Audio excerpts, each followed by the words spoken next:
Hi guys, mayong adlaw. Ang video na ito is nung Sunday pa. Ngayon ko lang na voice over kasi napakasakit ng ulo ko nung nakaraang araw. Kasama namin mga pamangkin ko, sila mama at papa at mga kapatid ko. Lahat kami dito sa compound ay sabay-sabay nang umalis. At eto naman si Daddy, siyang nagdala sa bag ni Aling Maliit. Masakit kasi sa balikat kung ako ang magdala kasi mabigat. May laman na tubig at saka mga gatas ni Aling Maliit, pati na rin mga kailangan niya na mga damit, kaya si Daddy ang nagdala. Nauna kasi silang umalis kaya kami na lang ni Daddy ang naglalakad papuntang waiting area.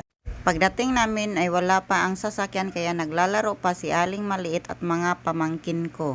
Ito naman sila tiya at saka kapatid ko. Maya't maya ay dumating na ang church bus namin. Hatid sundo po kami kasi medyo malayo kami sa simbahan namin. Kailangan na nakaredy na bago dumating ang sasakyan, kaya maaga kaming gumising para makasakay ng church bus. Nakakahiya naman kung susunduin kayo at sila pa mag-adjust at maghihintay sa amin. Kaya dapat nandito na sa waiting area bago dumating ang magsundo. Malayo pa kasi ang biyahe kaya kailangan namin naagahan sa paggising dahil maaga ang taga-sundo. Nagtiyaga nga sila sa pagsundo kaya sipagan rin namin na maaga magising para makasakay. Although hindi naman po masyado maaga kasi 8 AM na sila makarating sa lugar namin. Noon wala pang church bus na masakyan namin ay palagi po kaming late kasi matraffic pa at dun sa highway dadaan ang mga bus. At pahinto-hinto pa, unlike sa mga private vehicle ay pwede saan dadaan para makaiwas sa traffic. Privilege na po namin ito na hatid sundo unlike sa iba na wala at magtiyaga pa na mag-compute ng mga jeep para makapagsimba. Kaya thankful po kami sa aming pastor na pinasundo kami kasi andyan si Aling Maliit, hindi na kami mahirapan sa pag-commute. Kahit magsiksikan kami sa loob ng sasakyan ay okay lang, basta makarating ng simbahan na mas maaga at safe pa. Fast forward, hapon na sa mga oras na yan, ng grocery ako kasama si ate. Gusto niya sumama para siya ang pipili kung ano ang gusto niya snack sa school nila.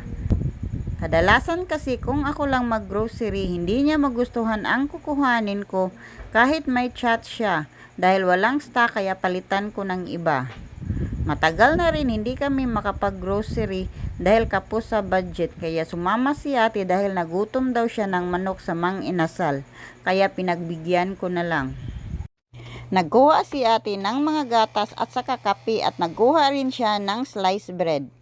Pagtingin niya malapit na ang expiry kaya pinabalik ko at ako na ang nagkuha sa pinakataas at dun sa bandang likod ang kinuha ko. Inuuna kasi nila ang malapit na ma-expire at ilagay sa likod ang matagal pa.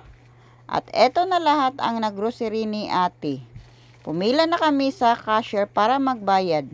At pagkatapos, doon kami sa Mang Inasal naghapunan kasi request niya.